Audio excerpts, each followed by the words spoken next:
We back. We want to be real with you. Being motivated to stay healthy, it can be pretty hard on any day. But now that our hours of daylight, they're shrinking shorter, and that fitness inspiration, we know it can be really, really tough to find. Our next guest is here to share some simple moves and mental practices to keep your head in that game. I was going to say game in the head. This is why I really need this right now. You know what I mean? So right now, we're going to welcome health and fitness expert Beverley Cheng to the show. Welcome, Beverley. Hi, thank you so much for having me. Can we start just talking about the struggle a lot of us feel when it comes to staying active at this time of year? Why do you think some people find it so difficult to maintain, I guess, that motivation that maybe they had in the summer? Mm-hmm. Yeah, for sure. So it is very normal for our routines, our schedules, our motivation to change as the year goes on, as we get into winter. As I'm sure you know by now, the sun comes up very late, and then almost as soon as the sun comes up, it's down again. And it's cold outside, it's windy, it's just kind of gross. And we just don't have those same activities that we did in the summer. We don't have these cute summer dresses to put on, you know? So it's very normal for our motivation to go down because we don't have as much excitement in our lives. We're kind of stuck inside. Okay, so what I love is that you've broken this all down to focus on what we can do at different times of the day. And so we're going to start with mornings. And so what are some of the things that we should start, do to start that day off right, even if we are up before the sun rises? For sure. So the first thing that I like to do is I always have the mindset of make it easy for yourself, make it something enjoyable. So every morning in the winter, especially, I wake up, I light some candles. I have kind of a fire hazard going on in my room. And I play really nice yoga music. And then I stretch it out. I make sure to not look at my cell phone. I don't check my emails. I don't check Instagram at all until I've done my morning routine and just kind of ease myself into the day. If you are planning to do a workout in the morning, my advice is to always allow yourself to start with something slow. So maybe that's just getting on the treadmill and doing 10 minutes of fast walking to, again, ease your body into it. Don't make it scary and huge barriers for yourself. Just make it something that you actually want to do.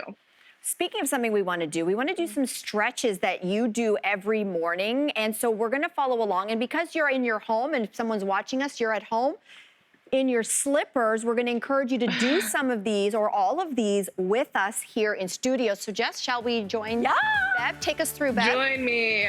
So this is what I do every single morning. First, I start with just ear to shoulders, back and forth, nice and slow. And once I've done a few of these, I'll do little looks something cracked over the shoulders. Yeah, exactly. So imagine you're sleeping 8 hours.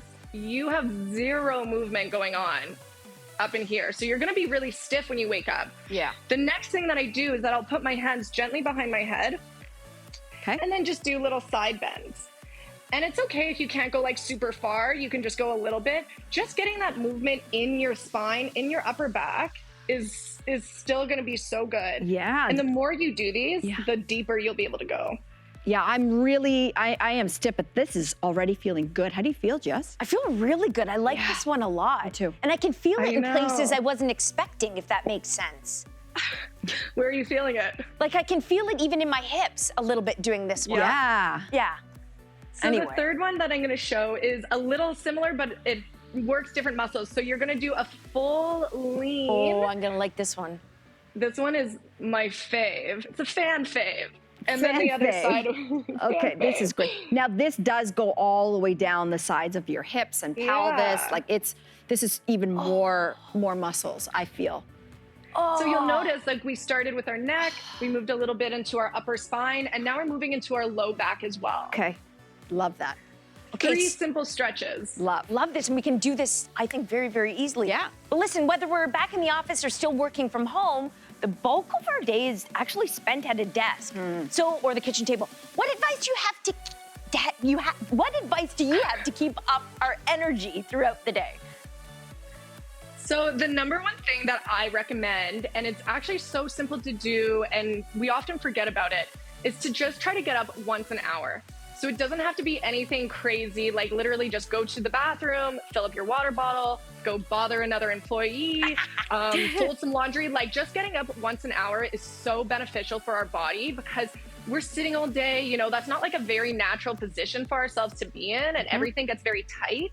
So just by getting up and walking around, we're getting our body into a much more natural position, and we're just like getting a bit more steps in. We feel a bit more energetic. Yep. I also recommend at your lunch break, like instead of just sitting and eating your burrito and watching The Office, try to get up, go for maybe a 15-minute walk. Doesn't have to be anything crazy, doesn't have to work up a sweat, but listen to maybe inspirational podcast, maybe some upbeat music, and just kind of like re-energize yourself for the afternoon. Loves it all. You've got some hip opening stretches to show us. So what's up first? Yes. All right, get back to the mat. So the first one, you can do these seated in your chair, or you can just get on the ground beside your desk. Oh, Take that right foot, bring it over the left knee. Oh boy. God, why does that feel so good? It's, you know what it's stretching? It's the rump. It's what I would describe as the rump. Yeah, right? I've got a lot of rump pain. And this I think I need to come out with a rump workout plan. So I like that. Beverly. So you can use this bottom leg. You can kind of shift back and forth. You can lift up that bottom foot to bring the foot a little bit closer. Oh, yeah. All right, so that's the first one. That does it, huh? Just one little move. That was a wow. I'm gonna switch legs. Do both sides. So then the second one you're gonna do is a deep lunge stretch with a lean back. So one knee is bent, and that back leg's gonna be pushed back a little, and you're gonna drive those hips down, and then you're gonna bring the arms up, and you'll feel a stretch in that front hip flexor. Oh, Lord. Here's what I know about my hip flexor. My hip flexor on the right is so tight that I actually have lower back problems on my right side. And so my person has told me, stretch this, it will make this better. So this is like, it hurts like heck, but it is so effective.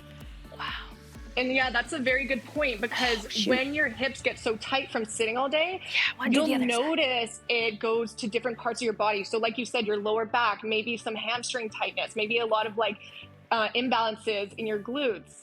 So it's really important to keep those hips nice and limber and loose and feeling good. Oh yeah. All right, moving on to the third stretch. We're gonna get those hamstrings. So we're actually gonna stay here and then push our hips back. Oh, easier said than done, Beverly. Just push those hips back. Just what? Oh God, I Oh can't my God. Can we feel that in our calves too? That's great. Lord. Oh, this one hurts. This one's not nice. This is not nice. Can we switch over real quick? But effective. Oh, this is marvelous. This feels really, really good. This is nice. This one's good.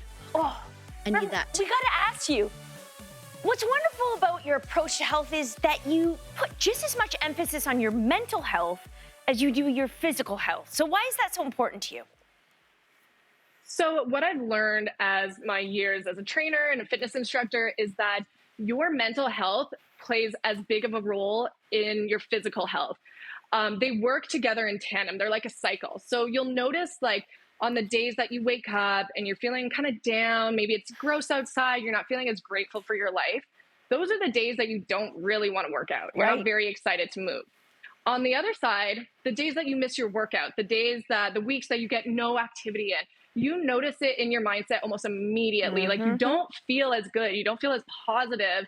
So as you can see, like, they work hand in hand. There's such a cycle, which is why it's so important to make sure you're taking care of both your physical health and your mental health, especially as we move into winter. Oh, we need it. Yeah. Oh, do we need it? Okay, so we're now, as we've been going through the day, we're now gonna wind down. We're gonna get ready for bed, put yourself there, and you suggest creating a bedtime routine to help us get that, for me, elusive good night's rest.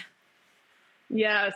As somebody who struggled a lot with insomnia over the past several years, having a good nighttime routine is everything. So again, I bring out the fire hazard. I get those candles lit. I have some very calming tea, like some green tea. I make sure I don't look at my phone at least an hour before I go to bed, especially social media and especially emails. Because honestly, if you check that and something big comes in, good luck having a good rest Good that luck. night. For sure. And so simple things like that. Oh, and the other thing that I've started doing recently is actually putting on a nighttime meditation. And the other night I put one on and I passed out so hard. So if that's something you're struggling with right now and you really are looking to get that full 8 hours of sleep, try a nighttime meditation. Yeah. Loves it. And then the game in the morning of trying to find your AirPods hidden in your bed sheets. Beverley, this was so much fun. Thank you so much for joining us with all of these great stretches and advice. We're going to put them all up on our social media channels after the show. Happy stretching. We'll see you after this.